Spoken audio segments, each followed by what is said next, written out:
स्वागत है हमारा इस खास पेशकश में आपका। हमारी खास पेशकश गोद लिया अब सुध कौन लेगा में आप सभी का स्वागत करता हूं। मैं निशांत फतेह हूं। लगभग 2 साल पहले प्रधानमंत्री नरेंद्र मोदी ने एक महत्वाकांक्षी योजना बनाई थी। ऐसी योजना जिसमें अगर कामयाबी मिल जाए तो 2019 के लोकसभा चुनाव को साधने में कोई बहुत ज्यादा मुसीबत नहीं झेलनी होगी नरेंद्र मोदी को। जी हाँ, इस योजना का नाम है सांसद आदर्श ग्राम योजना। यह योजना प्रधानमंत्री की लिस्ट में कितनी अहमियत रखती है उसका अंदाजा इस बात से लगाया जा सकता है कि प्रधानमंत्री बनने के तुरंत बाद जब पहली बार उन्हें लाल किला के प्राचीर से देश को संबोधित करने का मौका मिला तो उन्होंने सांसद आदर्श ग्राम योजना का ऐलान कर दिया। आदर्श गांव बनाने के लिए उन्होंने हर सांसद को अपने संसदीय क्षेत्र में एक आदर्श गांव चुनकर उसका विकास करने को कहा गया। प्रधानमंत्री इस योजना में जिन गांवों को सांसदों ने गोद लिया वहां के लोगों को लगा मानो लॉटरी लग गई हो। लेकिन 19 महीनों के बाद सर्वे के अलावा कुछ हुआ है या नहीं, इसी की पड़ताल हम कर रहे हैं। और उत्तर प्रदेश के अधिकतर गांव में क्या है आदर्श ग्राम योजना की सच्चाई, कैसा है आदर्श गांव का हाल, और बहुत सारे सवाल हैं जिनकी तहकीकात आज हम इस कार्यक्रम में करेंगे।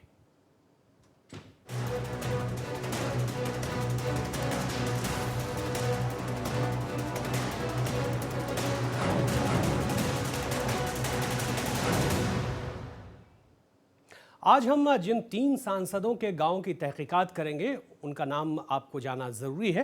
पहले सांसद हैं जालौन लोकसभा के भानु प्रताप वर्मा। तस्वीरें हम आपको दिखा रहे हैं। भानु प्रताप वर्मा हैं, लोकसभा क्षेत्र इनका जालौन है और हरदोई गांव को इन्होंने गोद लिया है। भानु प्रताप सिंह है, माफ कीजिएगा, हरदोई गुर्जर गांव को इन्होंने गोद लिया है। जानने की कोशिश करेंगे कि आखिर आदर्श ग्राम योजना के तहत इन्होंने इस गांव का कितना विकास किया है।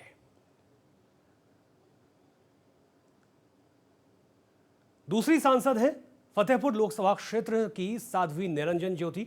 बयानों में अक्सर रहती हैं निरंजन ज्योति और विवाद भी पैदा करती हैं अपने बयान से। परसेढ़ा गांव को इन्होंने गोद लिया है। आखिर क्या स्थिति है उस गांव की, यह भी हम जानने की कोशिश करेंगे। लोकसभा क्षेत्र इनका है फतेहपुर। और तीसरे सांसद हैं फर्रुखाबाद लोकसभा क्षेत्र के मुकेश राजपूत, जिन्होंने खिमसेपुर गांव को गोद लिया है।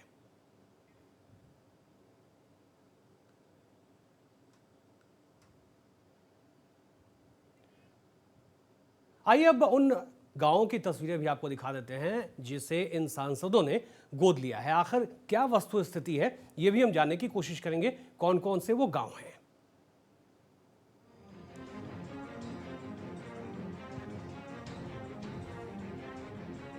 तो जालौन, फतेहपुर और फर्रुखाबाद 3 अलग अलग क्षेत्रों की यह तस्वीरें बता रही है कि पिछले 19 महीनों में इन सांसदों ने कितना विकास किया है अपने इन गांवों का। गोद लिए गए ये गांव हैं और अंदाज़ा लगाना आपके लिए भी कठिन नहीं है। हालांकि ये तो बस बानगी भर है। कार्यक्रम देखते जाइए, हम गांव वालों से भी जानने की कोशिश करेंगे कि आखिर क्या स्थिति रही है, विकास किस तरह से हुआ है और कितना हुआ है। लेकिन ये तस्वीरें गवाह है, गौर से देख लीजिए इन तस्वीरों को। जालौन, फतेहपुर और फर्रुखाबाद की ये तस्वीरें बताने के लिए काफ़ी है कि पिछले 19 महीनों में, माफ़ कीजिएगा, इन सांसदों ने कुछ भी नहीं किया इस गाँव के लिए। ये कहना पड़ रहा है हमें, क्योंकि जो स्थिति उभर कर सामने आई है, जो तस्वीरें उभर कर सामने आई है, वो ये कहने के लिए काफ़ी है। बेशक इन सांसदों को अच्छा ना लगे, लेकिन ये कहना पड़ेगा कि क्या विकास किया है इन गाँव का इन सांसदों ने। वाह। आपको सांसदों के गोद लिए गांव के हालात बताएं, इससे पहले आपको ग्राफिक्स के जरिए हम बताते हैं कि आदर्श ग्राम में क्या क्या सुविधाएं होनी चाहिए। गौर कीजिए, पेयजल सुविधाओं का होना आवश्यक है इस गांव में। सड़क संपर्क का होना जरूरी है। ऊर्जा के वैकल्पिक स्रोत का इंतजाम भी करना होगा। सार्वजनिक संस्थानों, आंगनबाड़ी, विद्यालयों, ग्राम पंचायत, तमाम चीजें होनी चाहिए। पक्की संरचना इनकी होनी चाहिए। ग्रामीण बाजार, बैंक, डाकघर, ब्रॉडबैंड की सुविधा, टेलीकॉम कनेक्टिविटी इन गांवों में जरूरी है। अगर स्वास्थ्य की बात करें तो वो भी बहुत ज़रूरत है यहाँ पर। और इसके अलावा शारीरिक व्यायाम और खेल कूद की सुविधाएं भी ज़रूरी है बच्चों के लिए, बड़ों के लिए भी। और गांव में नशे से मुक्ति के लिए भी इंतजाम किए जाएं। ये एक आदर्श ग्राम योजना की तस्वीर हम आपके सामने रख रहे हैं कि आखिर उनमें कौन कौन से बिंदुएं हैं जिन पर विचार किया जाना चाहिए। सभी के लिए शिक्षा की व्यवस्था की भी बात प्रधानमंत्री ने लाल किले की प्राचीर से की थी, लेकिन कितना इंतजाम हुआ है इन 3 गांवों में, वो हम आपको एक एक कर उनकी तस्वीरें सामने रखेंगे।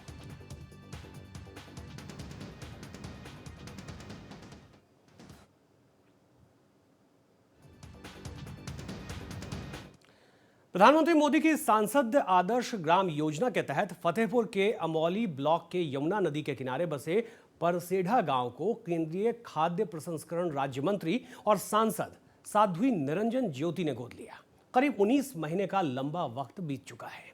गांव के हालात अभी भी जस के तस हैं, जबकि प्रधानमंत्री मोदी के इस महत्वाकांक्षी योजना के अनुसार परसेढ़ा गांव को अब तक आदर्श गांव बन जाना चाहिए था।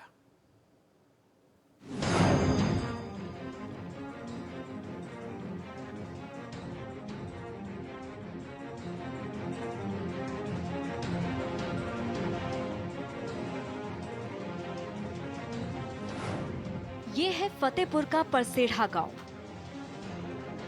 पीएम मोदी की महत्वाकांक्षा सांसद आदर्श ग्राम योजना के अनुसार परसेढ़ा गांव को अब तक आदर्श गांव बन जाना चाहिए था, लेकिन करीब 4000 की आबादी वाले इस गांव के हाल कुछ और ही बयां कर रहे हैं।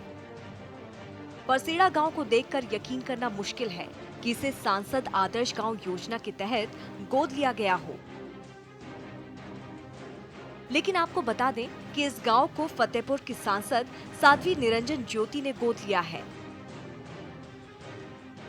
निरंजन ज्योति महज सांसद ही नहीं है, बल्कि केंद्र सरकार में खाद्य प्रसंस्करण राज्य मंत्री भी हैं। यानी उनका ओहदा सामान्य सांसदों से ऊंचा है। लेकिन उन्होंने जिस गांव को गोद लिया है, उसे देखकर यकीन करना मुश्किल है कि ये गांव एक मंत्री का है। परसेढ़ा गांव में सांसद आदर्श ग्राम योजना के तहत विकास कार्यों पर नजर डालें। इससे पहले आपको बता दें कि आखिर एक आदर्श गांव में क्या-क्या बुनियादी सुविधाएं होनी चाहिए। गांव में पक्के मकान का निर्माण होना चाहिए।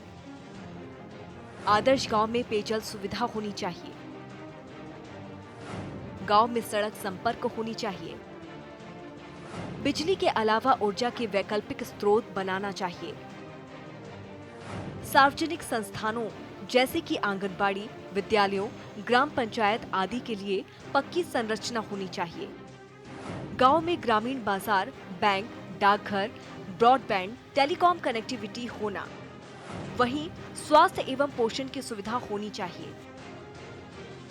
हैरानी की बात है कि एक आदर्श गांव में जिन बुनियादी सुविधाओं का होना जरूरी है, फतेहपुर के परसेढ़ा गांव में इन बुनियादी सुविधाओं का घोर अभाव है।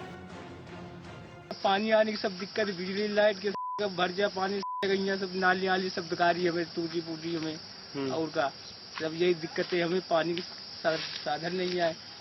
सांसद निरंजन ज्योति हैं, कुछ काम कराया उन्होंने? कुछ नहीं, कुछ नहीं कराया, आते ही कुछ देखे नहीं आओ। परसेढ़ा गांव में सबसे बड़ी समस्या पानी की है। ज्यादातर हैंडपंप खराब पड़े हैं, वहीं गांव के कुओं में पानी सूख चुका है। आलम यह है कि पानी की एक एक बूंद के लिए लोग तरस रहे हैं। ऐसे में लोग चंदा करके कई किलोमीटर दूर से पानी ट्रैक्टर में लेकर आते हैं। पानी का पाइप है, कुआं सुखा गए, तालाब है नहीं, ट्यूबवेल खेती पाती में होता है। बस वह है किसान का खेती पाती सब ऐसे डाले जुरान।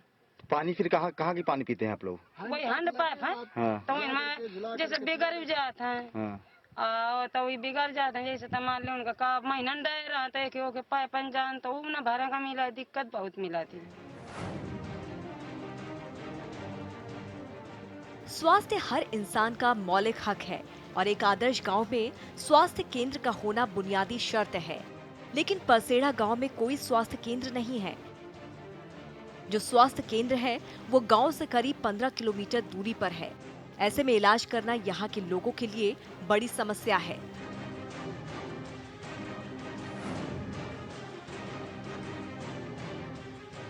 यमुना किनारे बसे होने के बावजूद परसेढ़ा गांव में सिंचाई की घोर समस्या है।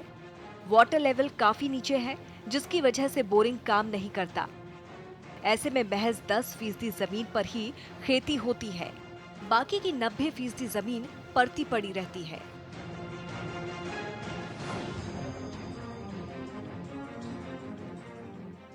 आदर्श गांव के लिए एक आवश्यक शर्त है बिजली की व्यवस्था, लेकिन परसेढ़ा गांव में बिजली एक गंभीर समस्या है।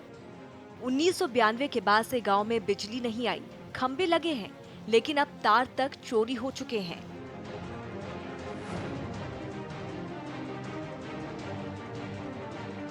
गांव परसेढ़ा में प्राथमिक और उच्च प्राथमिक स्कूल हैं और स्कूल की इमारत भी दुरुस्त है, लेकिन यहाँ भी पानी की समस्या है। स्कूल में हैंडपंप है, लेकिन वो खराब पड़े हैं। ऐसे में स्कूल में पढ़ने वाले छात्रों को खासी समस्याओं का सामना करना पड़ता है। वहीं इंटर और डिग्री कॉलेज गांव से 20 किलोमीटर दूर होने की वजह से गांव के छात्र छात्राओं को खासी परेशानी होती है।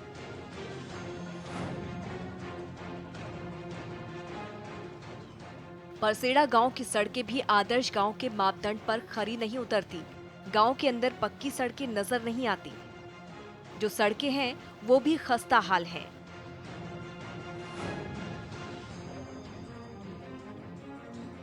प्रधानमंत्री नरेंद्र मोदी के आदर्श गांव की परिकल्पना में गांव में पक्के मकानों के निर्माण को भी शामिल किया गया है, लेकिन परसेढ़ा गांव में आज भी ज्यादातर गांव कच्चे हैं। इन कच्चे मकानों में लोग रहने को मजबूर हैं। ऐसे में जब हमने परसेढ़ा गांव को गोद लेने वाली सांसद साध्वी निरंजन ज्योति से बात की, तो उनका जवाब बेहद गोलमोल था। फतेहपुर जिले की देखिए 2 वर्ष का जो मेरा सांसद निधि होती है वो मैं अभी आपको पत्र देने वाली हूँ। मैंने चुनाव के टाइम कहा था कि मैं पारदर्शिता से काम करूंगी। मैं एक नया पैसा यहाँ का फतेहपुर का कहीं नहीं जाने दूंगी। फतेहपुर में लगेगा, जहाँ भी लगेगा वो सही ढंग से लगेगा। परसेढ़ा गांव को गोद लिए 19 महीने से ज्यादा का वक्त गुजर चुका है, लेकिन आदर्श गांव बनना तो दूर, ये एक सामान्य गांव की सुविधाओं से भी महरूम है। ऐसे में प्रधानमंत्री नरेंद्र मोदी के सपनों के गांव के निर्माण पर बड़ा सवालिया निशान लग गया है। सांसद आदर्श ग्राम योजना इस गांव के लिए एक स्वप्न बनकर रह गई है। फतेहपुर से नेशनल वॉइस के लिए जितेंद्र विश्वकर्मा, जय हिंद। तो परसेढ़ा की आपने रिपोर्ट देखी और कितना विकास इस गांव में हुआ है वो भी आपने देख लिया। आगे हम 2 और गांव की तस्वीरें आपके सामने रखेंगे। वक्त हुआ है एक छोटे से ब्रेक के लिए रुकेंगे, लेकिन अगर आप विस्तार से खबरों को जानना चाहते हैं तो हमारे वेबसाइट www.nationalvoice.in जरूर लॉग इन कीजिए।